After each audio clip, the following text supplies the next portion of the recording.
अस्सलामु अलैकुम वरहमतुल्लाहि वबरकातुहू। कैसे हैं सारे नाज़रीन सामीन। उम्मीद करता हूँ कि आप सब अब खैर खैरियत से होंगे। मेरी दुआ है कि अल्लाह रब्बुल इज़्ज़त आप सब अब जहाँ भी हैं आप सब अब आपको खैर खैरियत से रखे। आप देख रहे हैं हमारा यूट्यूब चैनल मुफ्ती ज़ीशान कादरी मदरसा नूरुल कुरान फतेहगढ़ लाहौर।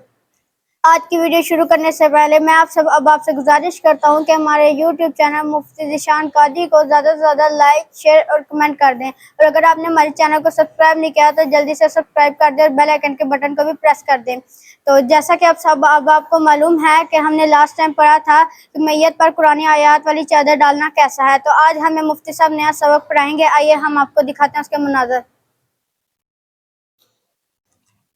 माशाल्लाह जी माशाल्लाह। सुनना जी, सबने सुन लिया तो सारे इसी तरह कहा करें ना। आगे यहाँ पे आपको जब कहा जाता है आप गुमसुम गुन हो जाते हैं, गुन। यहां से यहां पे खड़े होके बोलेंगे ना तो आपका फायदा होगा। शहरी साहब पूरे तरीके से पूछ रहे हैं बोलना क्या है। हाँ जी, बहरहाल क्या पढ़ा था ये लास्ट टाइम?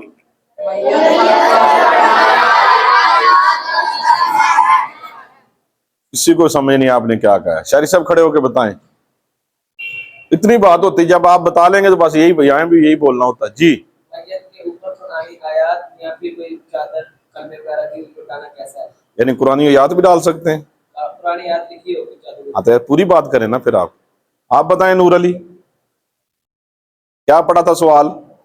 मैयत पर कुरानी आयत यहाँ कलमे वाली चादर डालना कैसा है? गलत बताया आपने भी जी। तला साहब आप बताएं। मैयत पर कुरानी आयत वाली चादर, हाँ, कलमे वाली चादर डालना कैसा है? ये बात ठीक है, इसने पूरी बात होगी सर।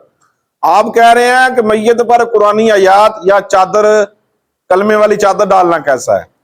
यानी कुरानी आयत भी डाल सकते हैं, ऐसे ही पेज ऊपर रख दिया जाए। हाँ, पूरी बात करें ना भी कुरानी आयत वाली चादर डालना कैसा है, जिसके ऊपर लिखी होती है मिसाल के तौर पर। हाँ जी, ये है सवाल।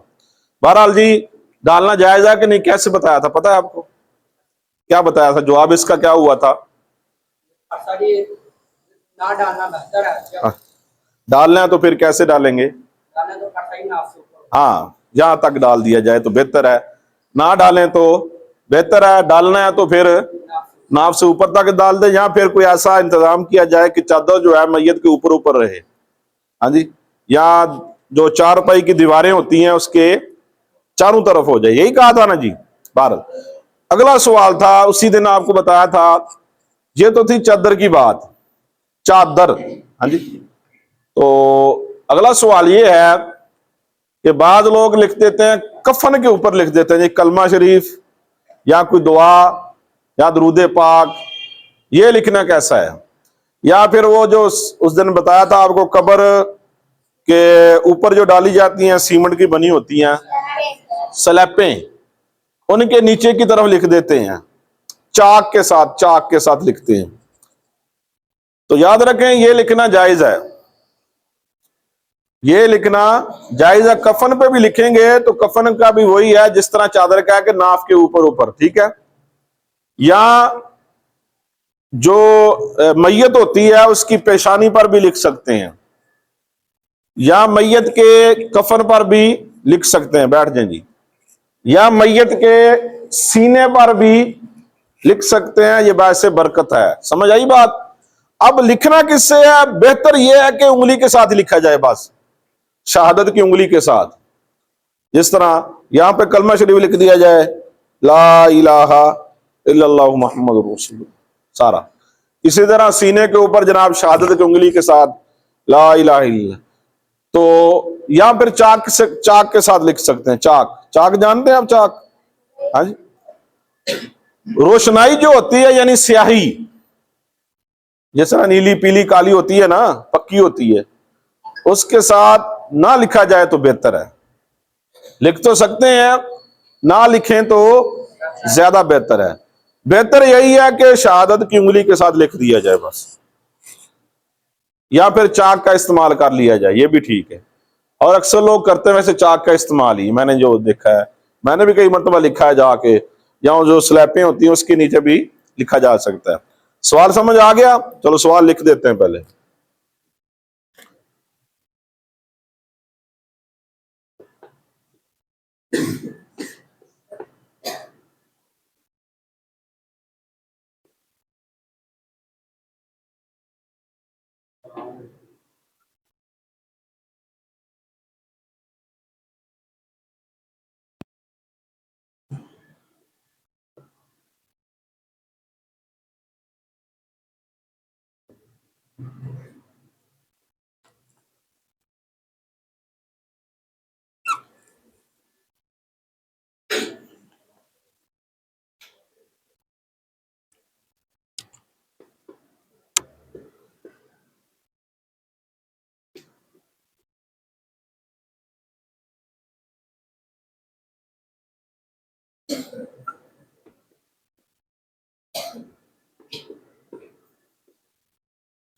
जी सवाल समझ आ गया सर?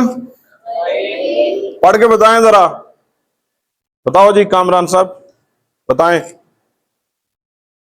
कफन पर या मैयत की पेशानी पर या सीने पर कलमा शरीफ या कोई दुआ या दुरूद पाक लिखना कैसा है? शाबाश।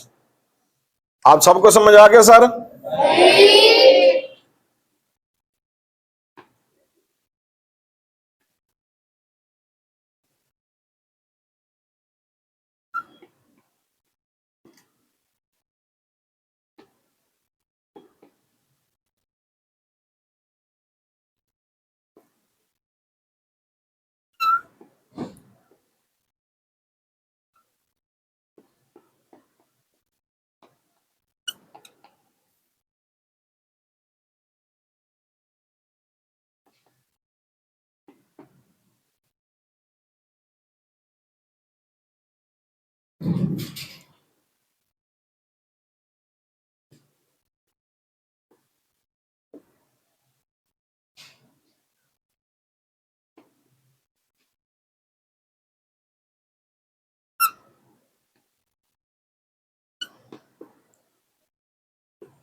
जी सवाल, कफन पर या मैयत की पेशानी पर या सीने पर कलमा शरीफ या कोई दुआ या दुरूद पाक लिखना कैसा है?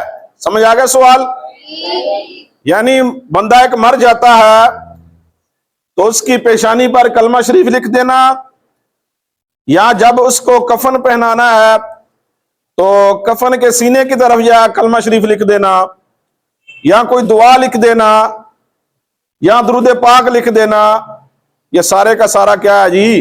जायज है, लिख सकते हैं, बाइसे बरकत है और इससे मैयत को फायदा भी होगा। समझ आई बात? सवाल सुन लें जी एक मर्तबा और जवाब भी। सवाल यह कि लिखा गया कि कफन पर या मैयत की पेशानी पर या सीने पर कलमा शरीफ या कोई दुआ या दुरूद पाक लिखना कैसा है? जवाब जी, कफन पर या मैयत के सीने पर या मैयत की पेशानी पर कलमा शरीफ या कोई दुआ या दुरूद पाक लिखना बिल्कुल क्या है जी?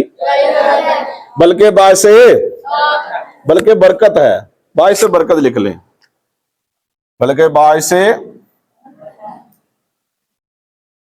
अच्छा, इसी के साथ साथ एक और वो काम भी होता है, बाद का मैयत की कब्र में जो है अहदनामा रख देते हैं। अहदनामा जानते हैं, पढ़ा कभी? या शजरा इस तरह का बना होता है, शजरा शरीफ, वो रख देते हैं, वो भी रखना जायज है, रख सकते हैं।